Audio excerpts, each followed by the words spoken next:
Hey folks, good morning. Merry Christmas. I actually started this earlier this morning when everybody was still asleep because I had some last minute stocking stuffer stuff to do. But then my son came running in the middle of recording. So this doesn't have a pause feature. So we're running again.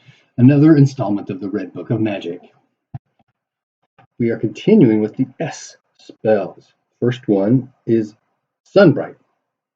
Same as old Runequest, right? Creates a 60-meter circle of light around the caster. Well, around the target of the spell, right? Because it's ranged, so you can cast it on other people. If the target is unwilling, you must overcome their power. Good to go. Light gives the effect of full daylight. So it affects creatures like cave trolls and Trollkin, right? We mentioned that in the Starbright spell. Okay. It demoralizes vampires, ghouls, and other intelligent undead for the demoralize spell. And anyone who attacks the target suffers -10 because they're the central focus of all this light, right? But we don't mention this whole vampire, ghouls, and other intelligent undead under the Starbright spell. The darkness a darkness elemental takes 1d3 points of damage each round. It remains in the influence of the Sunbright spell. If the Sunbright spell is cast directly on darkness elemental and overcomes its power, the elemental dissolves. Just like with the Starbright, right? But here we also say the spell then ends because it has no target. That's a nice definition of what's happening. That could have been in the Starbright. But this whole darkness elemental taking damage and the cave troll thing is exactly the same as Starbright. To me, brightest night of stars and sun night are two different things. That's why I just don't buy the Starbright being that effective against this darkness stuff. But yeah, I don't know. We'll see when we actually start, applying some of these spells. Okay, Sunripen, new spell. Cast on the first day of the year after Sacred Time. The first day of the year, by definition, is after Sacred Time. Do we need to say that? First day of the year. It allows newly awakened plant life. So I thought, is this some kind of mystical, magical thing going on? And it sort of is, because after the end of the year, when everything dies, a new world comes to life. But I don't think we need to actually specify that, right? So it allows plant life because it's on the first day of the year, right? Within 10 meters of the caster to draw upon the sun's powers to grow without mold, without rust, without disease.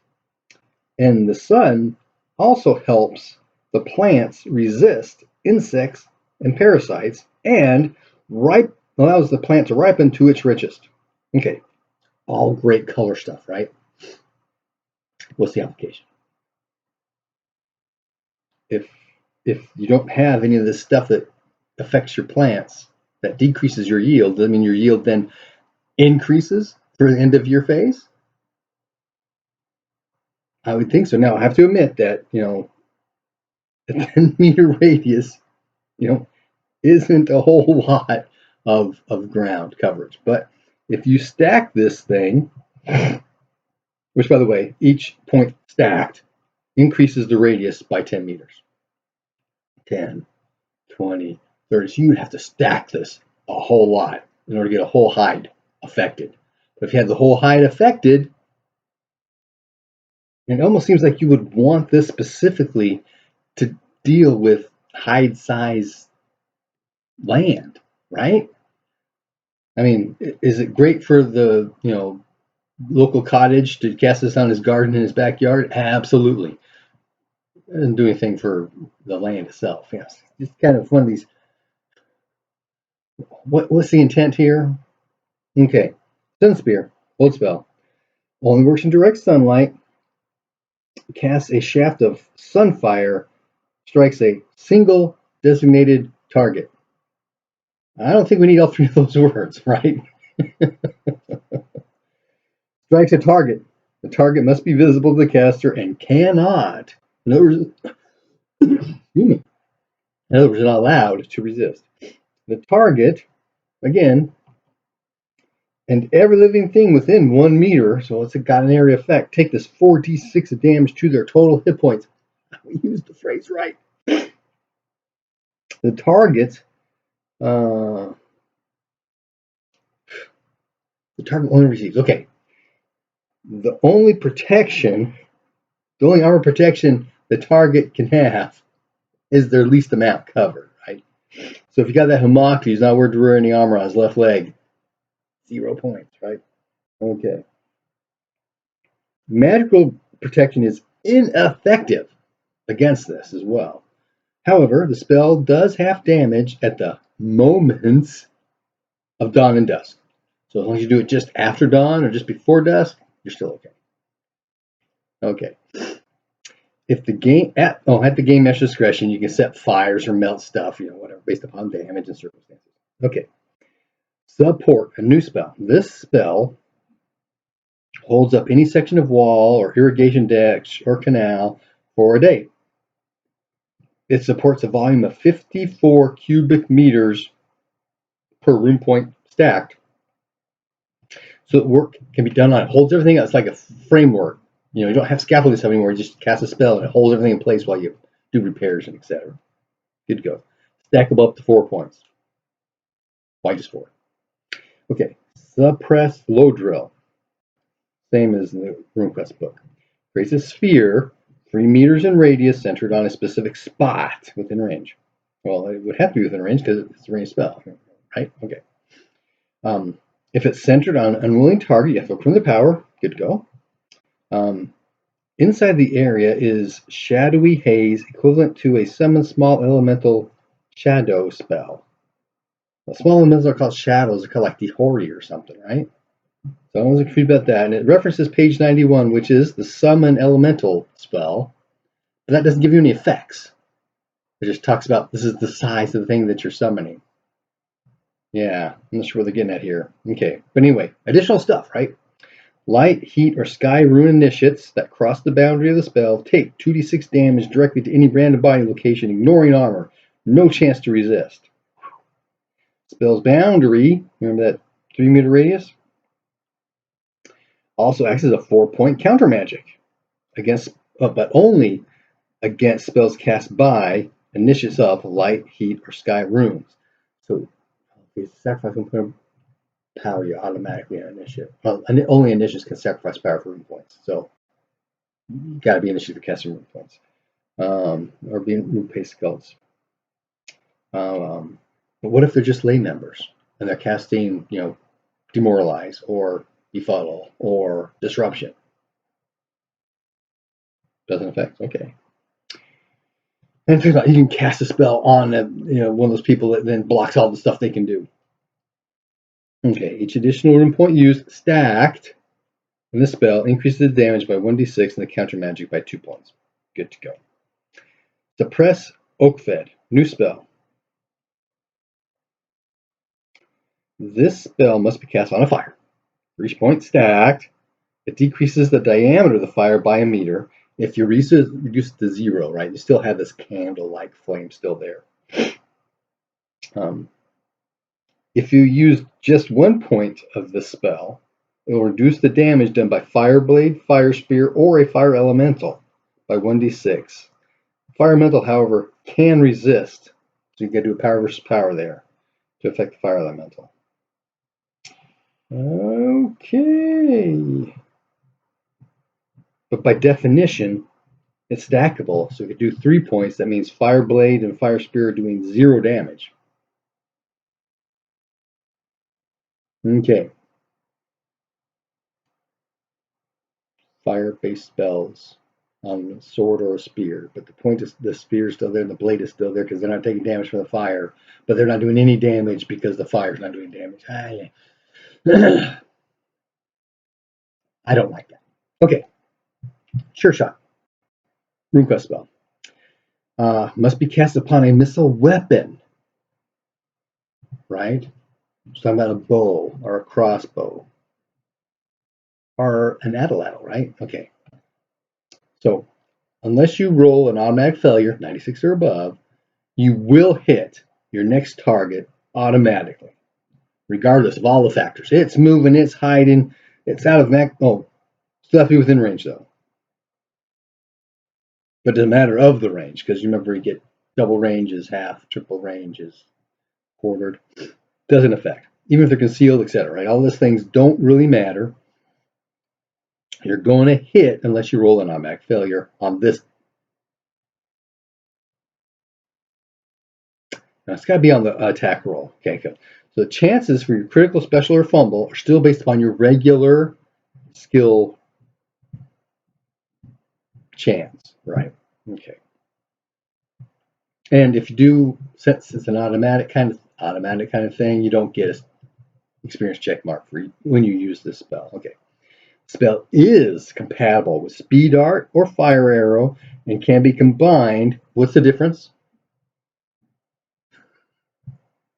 With multi-missile. Now I understand why I can't split multi-missile off, because there's a factor on multi-missile. The spell on multi-missile only affects the real missile. The magical ones, they don't get this automatic stuff. Okay. Swallow, old spell. Each point stacked of this spell allows the user to instantaneously swallow an entire size point of any substance. Thus, a 4-point spell allows the user to swallow an average dog whole. That's an average hunting dog, not this other dog they show in here that's got a size of 3d6. Okay. The average hunting dog is 1d6 plus something. 1, I guess. So it's 4 or 5. Anyway.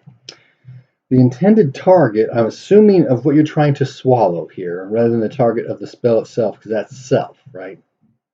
Can attempt to dodge or evade. So if you're trying to swallow something, they can still dodge and evade.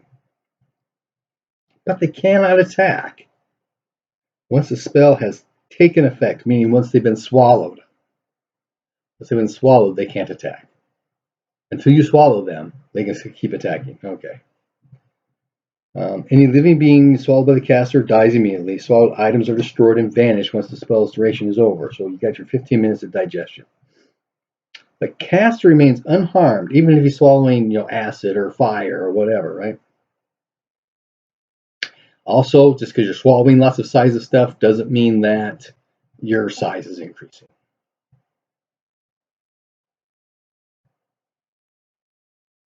The game master should determine if any swallowed items are recoverable after the spell has been cast. Just go through the system and come out. Oh. Sweat acid, new spell. Causes the target's skin to secrete acid. Good to go. The potency is equal to the caster's power. Okay, I get that. The target and the items that they carry aren't affected. But any being who touches you or your stuff, or you touch somebody else, right? They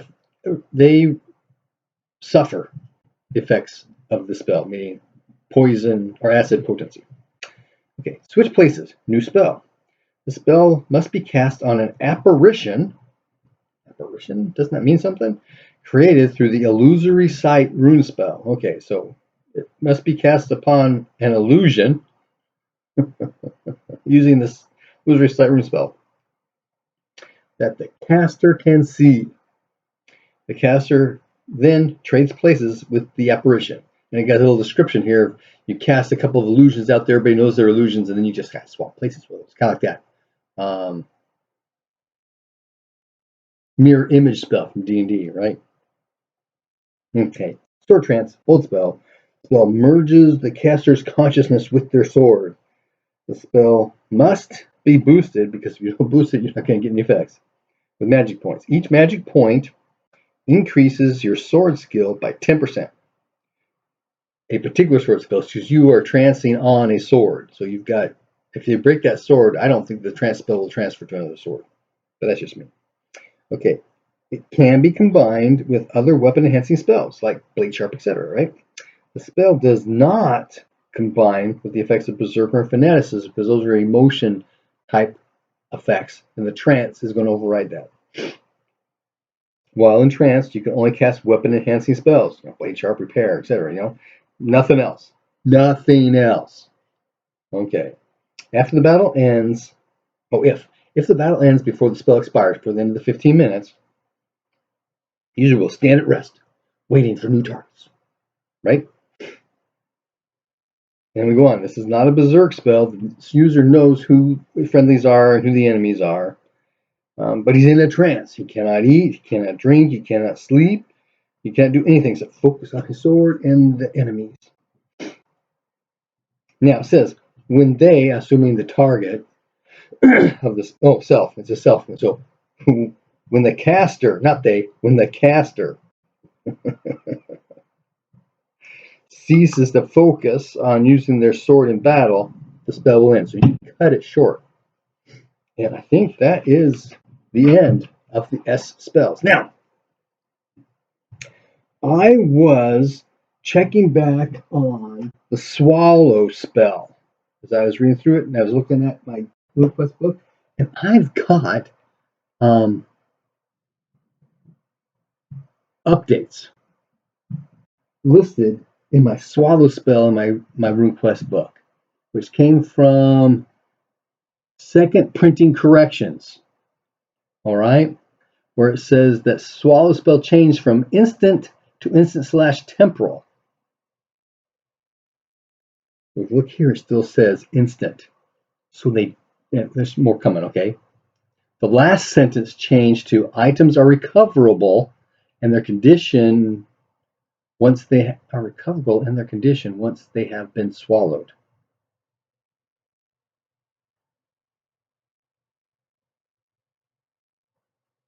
After they are recoverable. So after the spell has been cast, it's changed to and their condition has been once they that doesn't even match what I've got written down. But when I saw this, I noticed that right above it, it says suppress Lodrell spell, summon shadow, changed to create shadow. Now it doesn't say summon shadow. If I do suppress Lodrell, it says the summon Lodrell spell does say summon shadow. Here it says summon small elemental shadow spell.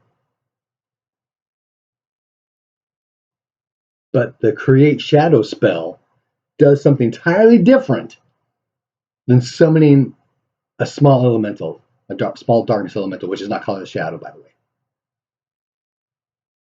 So they printed the Red Book of Magic without incorporating the second printing of the RuneQuest Roleplaying and Glorantha rules changes. I just saw this. So now I've got to go back through my RuneQuest, my Red Book of Magic, and double check all the spell stuff and see what they did not change that they should have changed because it was supposed to change from the base book. Oh, I am now disappointed. I honestly cannot believe that occurred. So go online, get the second printing corrections PDF from Chaosium, go through your RuneQuest book and go through the Red Book of Magic and double check all the magic spells and make those changes. I'm going to be doing that. Maybe not today, Christmas. Happy gaming.